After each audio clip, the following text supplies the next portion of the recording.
好，那么昨天晚上哈，朱立伦号召国民党的这个公职人员哈，议员啊、立委啊等等哈，还有党员啊哈，那到北检前面去抗议，哦，很晚了哈，大概他们说预估大概500人，那已经挤满了，我看那边哈。那他们把这个栅栏推翻，因为警察布栅栏嘛，啊，把这个栅栏推翻啊，冲进去啊，场面蛮火爆的哈。以前都是民进党这样火爆了，很少看到国民党啊。那现在国民党啊，他们也这个出来抗议啊。警方呢7度举牌，所以你们的行为违法了哦。所以呢，群众高喊站独裁，站出来啊。那另外呢，警方也证实朱立伦、谢龙介、杨志宇要被法办啊，被移送法办啊。那谢龙介说来吧，哦，说呢直球对决吧。内政部长刘世芳说呢，应该全部移送法办。全部怎么可能嘛？当然是带头的嘛，哈。好，那么另外呢，这个韩国瑜发文说这是一个黑暗的时代啊。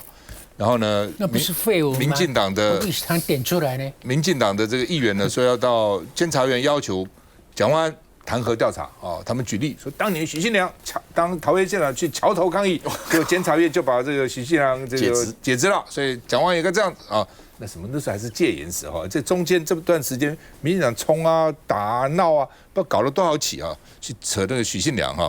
那蒋万安曾经说，这是我个人行为，我自己承担。事先他就讲了，我个人行为，我个人承担。为什么我来北检是要告诉台湾人，政府应该依法行政，不可以这样的只办蓝不办绿啊。那另外呢，这个他们也认为说，台湾民主被民进党扭曲，检察官为什么不去收吴钊燮？吴钊燮很严重啊，哦。那而且旁边就是匪谍啊，那这个所以呢，王宏威哭了啊，王宏威哭了说呢，台湾人是不服从、不信任赖清德就会被司法追杀，所以自己的国家要自己救。侯友宜也喊话说，司法是正义的防线，还是政治的工具啊？那今天民意调查协会呢发表了一个民调哈，手机占一半，这个电话占一半哈，台湾在这个情况是不是应该暂时停止推动大罢免了，不要在这时候搞哈。非常赞成要停止这大罢免的49.33哈，然后呢不赞成的话呢39，大概49比39了。但是民进党靠这39、40%就它的基本盘，它就够了，25%就给你罢掉了。那问题只是说你这现在民调的这49%都是出不出来投票，这比较重要。当时那个这个。什么公投啊？你记得吗？要不要吃美猪？什么民调都说不吃啊，投的结果是什么？吃的赢啊。那么讲不吃，根本出来投票很少啊。好，那么另外呢，这个施政满意度对看民进党认为他们对关税处理好不好呢？认为赖清德处理好37%，认为不好的47%啊，认为周文泰处理好30%，处理不好40%，认为呢柯建铭处理好23%，处理不好的53%啊，所以这个否定的都大于肯定的了哈。那另外呢，这个可不可以信任川普了？我觉得今天民调最重要是这条了哦，不可以，这包括民进党哦，否则不会有这么高72.57%的受访者都认为不可信任川普，认为可以信任川普只有16.1%，所以民进党一直跟我们讲不能够依赖啊，也不能够移川啊，也不能够移美啊。那你看得出来，72.57%台湾人民受访者就认为说，变来变去怎么相信他呢？哦。那赖清德最近提出了5大因应策略嘛，降关税啦，不报复啦，然后什么全面去投资啦，取消这个非关税壁垒啦，甚至后来还加一个就多买美国公债啦，这个卓仁泰讲的哈，那有没有效？认为有效的呢，大概是32.17%，没效的有42.12%所以呢，认为有效的31%，认为没效的42%啊。那另外呢，要不要跟越南一样？因为越南一开始有0%嘛，结果还被美国打脸，说0%有什么用？还有3个问题没解决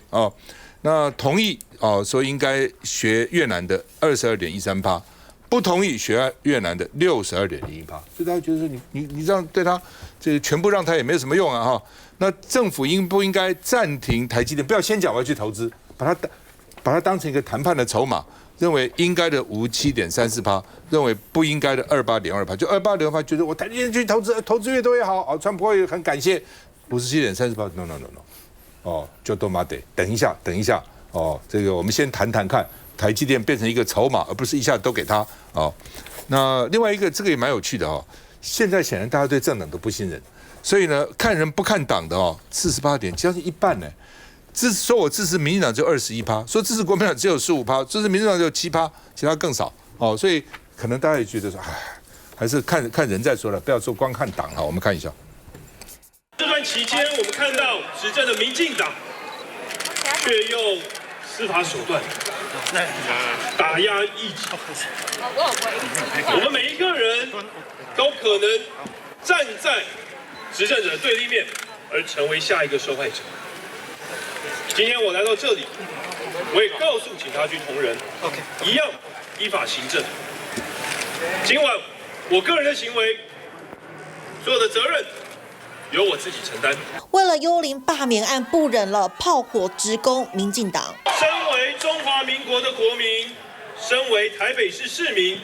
身为3个孩子的父亲，我都要站出来。因为当司法不再独立，司法不再公正，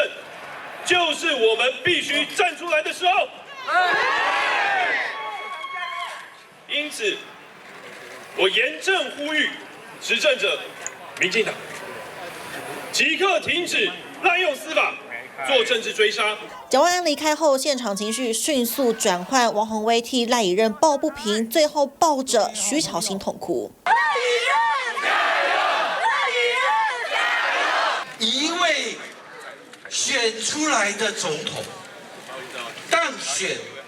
就职不到1年，没有一天在治国，没有一天为台湾在努力，只想独裁，只想消灭在野党。蓝营大咖都来了，傅崐萁、张善政头绑布条坐下来抗议。最后，朱立伦宣布26号要走上凯道，也代表即将另辟战场。喂。昨天我跟蒋万安市长都有到现场啊。那当然，我们其实身份上跟心态上都很纠结，也很为难，因为我们是现任市长跟现任议员我们也知道说现场执法的远景是很辛苦，也很为难。但是我们有必须要该做的事情啊。面对这样的司法的不公也好，或是民进党这样子的独裁当时法院认证过的这叫公民不服从运动。我们是政治人物，我们也是公民我们也要跟我们的支持者，还有台湾的民众发出对司法不公的呐喊。所以万安市长他在下班以后，他就是一个台北市民，他就是一个公民如果他有违法的情况底下，他去之前我就跟他讲，你该被移送就被移送，该被罚款就被罚款，因为集会游行法就是这样子但是后来我们还是希望说，他在这个举牌之前就先离开发表完谈话他就先离开，所以他是在这个举牌之前，他就发表完他的谈话，他就表达完他的立场，他就先离开。所以我认为他没有违法的问题，他兼顾到他身为一个公民身为一个这个一般的市民的这个他想要讲他想要讲的话，然后又身为一个市长，不想让这个市警局为难的这个2个角色那但是我们身为台北市议员，我们在现场还有这么多民众，还有这么多支持者在那边，所以我们没有办法离开那后来当然我民众很想进到这个场地里面，北检里面，所以后来有一些冲突然后这个巨马被推倒了。那我们也非常谢谢这个市警局他们现场也不想造成这个警民的对撞所以他们也没有太过用这个强硬的手段。所以当这个巨马倒了以后，民众走进会场以后，我也去跟市警局的同仁跟他们说谢谢他们辛苦了所以其实昨天的整个状况并不是像刘世芳讲的要这样喊打喊杀全部移送。昨天的状况是算是非常的平和，就是很多民众对于台湾的司法，对于这个现在半蓝不半绿的这种情况是气愤的，是忧虑的，所以他们希望来表达意见。那国民党的民代在现场也希望讲出自己的一些想法。那大家就像一个直播的一个谈话会，就算他在北检前面又怎么样呢？当年太阳花都可以直接攻进立法院，攻进行政院，破窗砸东西占据了。最后我们法院说这叫公民不服从运动。公民不服从运动7大要件里面要有一个是和平和平非暴力行为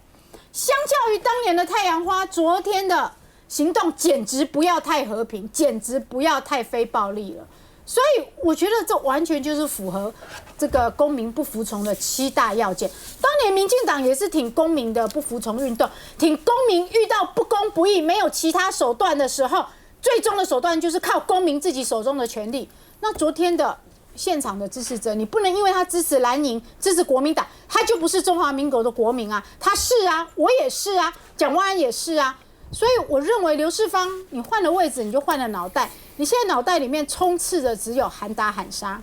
休息一下再回来。还有。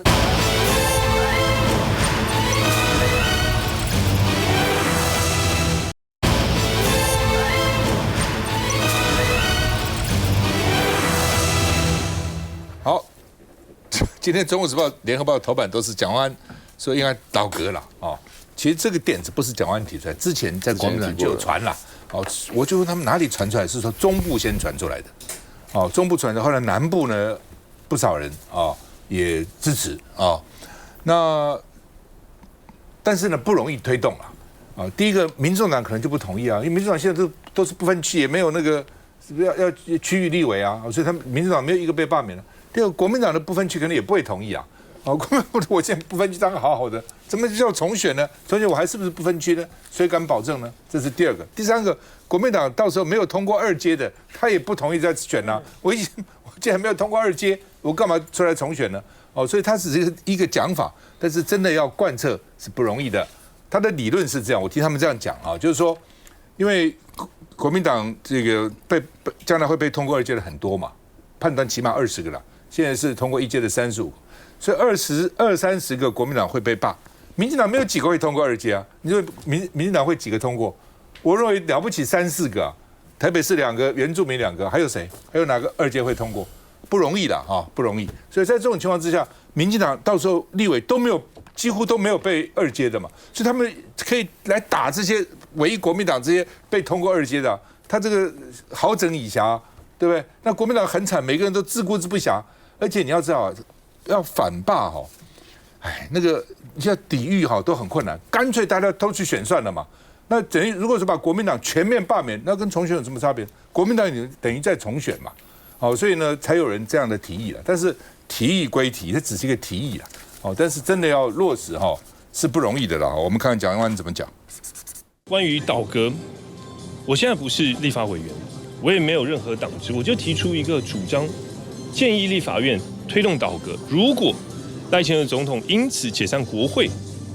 大家可以有一个更全面的角度来思考问题，决定台湾的走向。强调是个人想法，但背后是否担心北市立委中箭落马？毕竟立委遭罢免，4年内竞选同选区同公职，但这样高赌注的战略，党中央认同吗？任何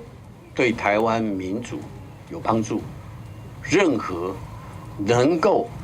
让独裁者下台或者是悔悟的任何的方式，我们都没有排除。总统蒋万安提出倒阁，请问您怎么看？一个挥手，总统没回应，反倒是今年1月信誓旦旦喊出要倒阁就冲着我来的卓奎。我已经讲过数次，或许当时其他的政党胸有成竹，自信满满，所以也不予理会。至于倒阁，就宪法上而言，行政院是被动的，我没有任何的评论。要推动倒阁乃至解散国会，首先得经全体立委1/3以上联署，经民投票表决需1/2以上赞成。通过的话，行政院长10日内辞职，陈请总统得解散立院；未通过，则1年内不得对同一位阁揆再提不信任案。不信任案不通过。我国史上曾有3次对阁揆不信任投票，第一次1999年对萧望长，最后压倒性反对不通过。第2和3次都发生在马英九的第2任期，陈冲和江宜桦因蓝营优势顺利挺过。过去3次罢免都是当时在野的民进党分别与新党和台联提案，如今在野的国民党抛出可行性，也要评估又不胜算。孟华怎么看？其实我觉得蒋万安市长他最近呢一反之前什么都不沾过的态度，都非常的强硬昨天呢不只是呢到了现场，而且他虽然说自己是一任市民，但其实他还是一个台北市长。在我们集会游行法没有改之前呢，台北地检署前面就是一个禁止游行的区域。那台北市长你到了那里呢，那现场的警察其实非常的为难的。好在我们没有看到呢市长继续待下去为难警察的状况，但是呢，其实我们民进党团真的非常看不下去蒋万安这样子带头违法的状况。那他除此到现场之外，他也提了一个倒阁。那他这个倒阁，今天他又改口说他只是提了一个主张，他什么都不是，他不是目前也不是党主席啦，然后呢也不是立委啦，提了一个主张，好像又缩回去了。那我觉得蒋万安他现在他到底目前采的战略是什么？会是因为台北市的立委们，其实我们知道他压力可能很大，因为我们知道目前的大罢免的状况，大家可以看到有非常多起国民党的立委大罢免的2阶其实都已经达标了，所以蒋万安必须要抛出这种。那昨天他必须要到现场，因为其实黄吕锦如的台北市党部被搜索嘛，所以大家反而会好奇说，所以现在是不是蒋万安好像台北的地下市长反而是黄吕锦如了？那蒋万安非常紧张，一直要出来表态强硬来表现他的态度但我觉得这不是一个很好的现象。那倒阁，我觉得蒋万安也非常不负责任啦。你讲了就说你只是抛出一个主张让大家讨论，那大家好奇是你有没有坚持你的主张，那你的理念是什么？你就要讲清楚嘛。大家讲说什么柯总召可能就是讲了大罢免，然后大罢免惹了那么多的风波之后，其实柯总召还非常的坚持的。那蒋万安今天嘞，他马上就说，这是一个主张，大家讨论。那曹朱立伦大家回应了，那卓荣泰回应了。那其实我觉得民进党呢是非常的乐见，我觉得这个其实倒阁也是一个被动的嘛，因为还是要看立法院里面来提出。但我们觉得说，如果真的是让国会的乱象可以解决的方法，都是可以讨论。所以现在就看国民党跟民众党怎么来看这一局那民众党是有说啦，是说可能会造成就是2个月的空窗期所以希望总统一起倒。但其实在宪法里面是有规定的，在倒阁状况下，其实立法院呢就是一个休会的状态。那休会的状态怎么会有这种空窗期的问题呢？所以如果呢民众党要担心这种状况呢，希望说可以跟总统一起呢全部重选的话，其实呢就是要来修改宪法嘛，要走到这一步嘛。那如果不做的话，我觉得其实民众党也是在讲空话。好吧，修改宪法很难了，现在是不可能了蒋万安昨天喊倒阁，柯建铭说欢迎啊，来啊那最早其实是柯建铭提的，我记得，因为国民党要提出反罢，那柯建铭说反什么罢，来倒阁啊，来倒啊，倒阁我们重选啊，看谁厉害啊。后来等到国民党有人传出这样的讨论，这个消息我的了解最初从中部传出来的，后来传到南部去，民进党就开讲说，谁讲要倒阁啊？我们没有说要倒阁啊，对不对？我们不会倒阁啊，我们只喊大罢免啊。那所以呢，柯建铭说欢迎啊，欢迎啊，那郭国文是说是卢秀燕抛出来，不一定是卢秀燕，中部那边有人传出声音了。那说朱立伦、黄国昌都怕所以国民党党中央也不会支持，民众党也不会支持那要怎么倒阁了？1/3的立委联署了，提出一个不信任案，然后呢提案以后等3天，大家冷静一下，才可以进行表决。那用记名投票，表决限时48小时，一旦启动表决，48小时内要完成要1/2同意1/2，所以光国民党力量是不够的要还加上民众党。那如果通过的话，行政院长10天内就要请辞了，总统可以决定是不是要解散国会。换句话说，行政院就算把它换掉，他可以再提一个一个换一个说无所谓啊。现在反正行政院长跟总统的这个怎么讲呢？你说好听叫管家，不好听是随便了用后期地位也可以啊。那如果总统决定要这个解散国会，60天内要举行立委的选举10天内选举以后10天内召开立委的新会期，重新起算任期比如4年任期重新起算，再干4年那国民党的这个有人说了说这蒋万安的豪赌要博连任，蒋万安连任不需要靠这个了说呢要逼迫朱立伦跟进推倒阁，但是呢蓝营是说考量未来国民党跟民众的合作，倒阁几率不高了我也觉得不高了这个事情不是今天谈，我已经听到起码2个月了那另外呢说这个蒋万安突然变成战狼了，丢要倒阁